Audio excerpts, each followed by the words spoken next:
So yeah, I think the Hornets are in a pretty weird spot right now, man. Of course, you got to start this offseason off with the Miles Bridges situation. It was not their fault, but it happened. Of course, the sympathy in that situation goes towards the wife and the kids. And as far as what happens with Miles Bridges in the NBA, I have no idea. We then move on to the coaching situation where at first it was Kenny Atkinson, and I think everybody was pretty hyped about that one because, I mean, we saw what Atkinson did in Brooklyn, and you figure the guy who is going to appreciate spacing because he played with the Warriors and a more of a motion offense, even if we imagine LaMelo was always going to be running the show. It seemed like it made a lot of sense. And then, of course, Atkinson wants to go back to Golden State. Now it's Steve Clifford, and yeah, it's not as exciting. Look, Clifford, he cares about defense and controlling the defensive glass and getting back on defense all the time and not committing dumb fouls, not committing turnovers. His offense is not very adventurous. We've seen it with the guy, right? Then you move on to the roster where, look, you got Terry Rozier on just a pretty expensive contract. He's being paid $21 million this upcoming season. He's on the books until 2026, where he's going to be 32 years old at that point. Rozier is a good player. Is he a perfect fit next to LaMelo? No. But I don't think he's the number one problem. Of course, Gordon Hayward's health, that does certainly not help you. But then we've got this starting center position. Mason Plumlee just shouldn't be starting at center. It is what it is. He's fine for 15 minutes a game or so off the bench. He's a good passer. He'll do the run, jump, and dunk stuff. He just shouldn't be starting. Which means that there's a decent amount of pressure on Mark Williams for this upcoming season, and realistically, that's a bit unfair. I mean, he was the 15th pick for a team that won 43 games last season, and they would love nothing more than for him to be better than their starting five immediately. With all that said, Mark Williams does check a lot of the boxes. I mean, everywhere I look, he's listed at 7 feet tall, about a 7'7" wingspan, and you can just look up any scouting report on the guy. The timing on rim protection, the drop defense, all that.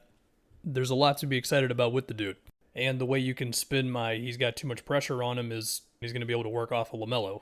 And I guess speaking of LaMelo, we can touch on him for a little bit. I mean, the inside scoring, either getting basically amazing at the floaters and the evasive layups he goes for, or embracing contact more often while also improving on the pull-up mid-range and all that. Those are pretty much the questions for LaMelo. The passing is, of course, as good as you could ask it to be. We assume it's going to keep getting better. And he also got a lot better at the three ball last season. Yes, he does still have those moments of, I don't know if you really needed to take that shot, LaMelo, but some of them go in. And again, overall, I mean, 39% on 8 threes a game. There's not a lot to complain about with those numbers. Then you get to PJ Washington, where he's cool. You know, about 12 points a game. He can catch and shoot okay enough. He can finish a play. You know, he's fine. About 80% of his baskets are assisted. I think the hope is that he can give you a little more, like as a screen setter or a ball handler, or he can go to just a different level with being like a gunslinger from three. If I had to pick one of those, I would lean towards him just upping his three-point attempts. Just while we're here, some under-the-radar guys. I mean, Kai Jones is the other center on the roster. Barely played in his rookie season. Book Night, we saw him getting buckets, I believe, in the preseason of last year. Just didn't really happen in the regular season. Cody Martin could fit on a lot of teams. They have him on a bargain deal. Good defender. Got better from three last year. Knows his place on offense. I mean, for what it's worth, like they were very good offensively last season. I think they finished 9th overall, but they also had Miles Bridges. And, I mean, it feels awkward to even mention the guy because of everything around him. Like, I don't know what to do there. Moving beyond that, let's play the trade game for a minute. Whether that is being a buyer or a seller, I don't know. I mean, remember, there were little rumors for them before the Gobert stuff started really ramping up, and then Minnesota said, nope, he's our guy.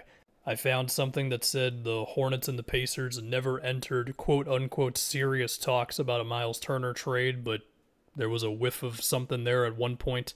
Look, man, for what it's worth, like if Gordon Hayward's healthy, and that statement has been said so many times by me at this point, it is what it is. But if there is a possibility of that, and then you have just like a good two-way center, and let's say PJ Washington creeps up to, I don't know, 15 points a game. Okay, we're doing something now. Another thing I've seen suggested is what if Charlotte effectively punts on this season? Well, the thing there is, I don't know how you perfectly do that with this team. Because number one, trying to go that route when LaMelo's about to be in year 3, that's just kind of rough in general. The other thing, though, is, well, I Googled Gordon Hayward trade, and there was like a little thing of, you know, would Miami consider it? And there's like one source within the organization who considers Hayward their plan B. The thing there, though, is they would want to move Duncan Robinson Do you really want him if you're Charlotte? I mean, he's got 1 year longer on his deal than Hayward does. It doesn't feel great, regardless of what draft pick might be coming to most likely Charlotte, because they're taking on the longer deal. I do remember there being some speculation on would they get in on the Donovan Mitchell stuff. Clearly, it didn't happen.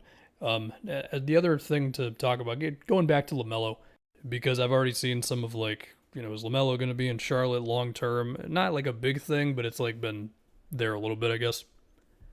Look, man, he's on his rookie deal. They can give him the max. He's going to sign the max, and then they got him for a while. I don't think they need to fear LaMelo being off the team.